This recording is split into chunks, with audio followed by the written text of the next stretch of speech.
energy drinks containing almost double the recommended daily caffeine limit are being pulled from Australian shelves. The products are being marketed towards teenagers, prompting an urgent health warning for students cramming for exams. For more, we're joined by Today medical expert Dr. Nick Coatsworth. Good morning to you, Doctor. Hello, Doc. Good morning, guys. Sounds bad. How dangerous are these drinks? Well, they're potentially dangerous. I mean, when you're talking about drinks with 9 times the caffeine of a can of Coke, then some people could be susceptible to any number of medical issues, including cardiac issues. But the main thing that I want to get out there to young people is they don't actually help you concentrate.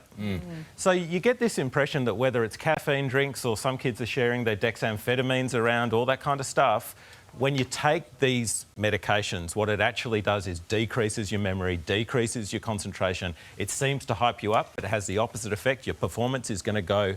OK, let's climb into that because I think the kids just go, I want to stay up at night. It becomes part of dealing with the complexity and sometimes the anxiety of just doing exams. Yeah. But you're saying from a physical point of view, physiological point of view, it don't work. Exactly. And you know how we knew?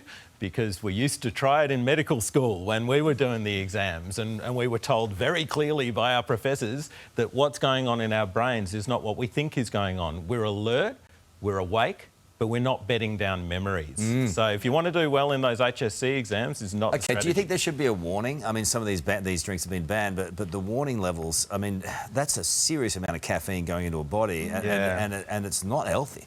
There's only so much we can do with these warning labels and what government can do. I mean, this is about parenting, being engaged with your kids, knowing what they're doing and trying to give them good health information as well. Another issue that's got you fired up this morning, Doctor, is this one. It's been revealed that students are now wearing nicotine patches during their Year 12 exams because they are so addicted to vaping. How concerned are you and surprised? Well, Jane, it's something I never thought I would see. I mean, to think that the kids are doing the same thing as someone who's smoked ciggies for 40 years, having to put a nicotine patch on just to get through their exams. This is now beyond crisis. This is probably, in my view, the most significant health issue affecting teenage Australians. And we've done a lot so far. But I think we need to do even more as a nation to try and stamp this out. It goes back again to that nicotine patch giving them what they think is a higher concentration and more energy. And that's hard to combat. It is. It's also hard to combat things when you tell kids not to do stuff, they're going to go and do it. So it's got to be a combination of regulation, education in the schools, and again, all of us as parents, we just got to get so much more engaged in what our kids are doing and just try and convince them that this is not the right thing to do. All right. Welcome back. New data out this morning has revealed students hooked on vaping are wearing nicotine patches to help them get through exams, with more than 1/3 of young adults in Australia now using e-cigarettes. For more, let's bring in the Royal Australian College of GPs, Dr. Nicole Higgins.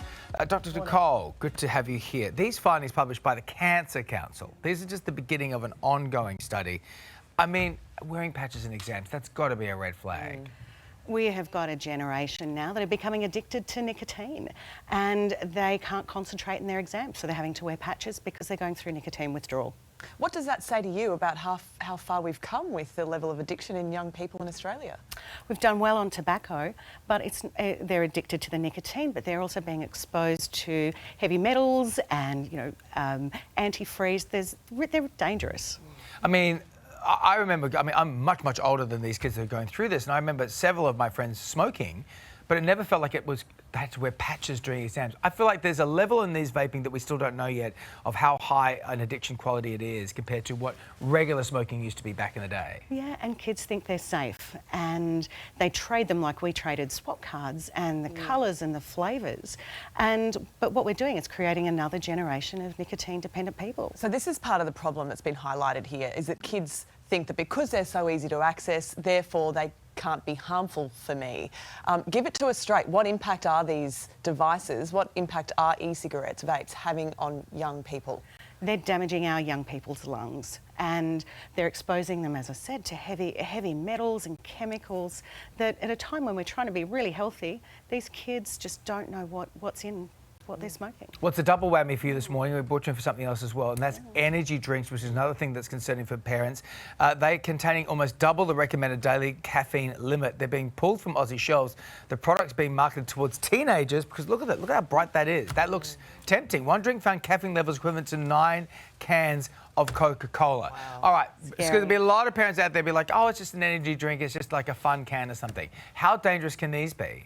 Yeah, so once again, caffeine's addictive. It's a psychostimulant. We're getting kids addicted to caffeine, and it can interfere with their mood and can create anxiety, can stuff up their sleep, and it really can have some significant problems. So what advice would you have to parents whose kids are hooked on these drinks? Yeah, well, the first thing, caffeine under the age of 12 is not safe at all. And for our 17s and unders, 100 milligrams, 1 cup of coffee a day is really what's considered safe. Nicole, you've got 3 kids. I do. You've got teenage kids. How are you handling it as a doctor and a parent? Is there any is it just keeping the conversation going? What is it that you can tell us? Yeah, I got 3 teenage kids, vapes particularly. I see social media photos of them, kids crammed into toilet cubicles at school. It is just part of having an ongoing conversation and making them aware about what's in and what they're putting in their bodies. Oh, 2 big topics for parents this morning. Dr. Nicole Higgins, we appreciate your time. Thanks so much for joining. Hey there, Today fans. Sarah and... What's my name again? Oh my goodness, Carl. Hey, thanks for watching our YouTube channel, though. Subscribe now for more news, special reports, and amazing Aussie stories. And Carl misbehaving, Whoa, of course. that never happens. Always happens. What's she talking about? Always happens.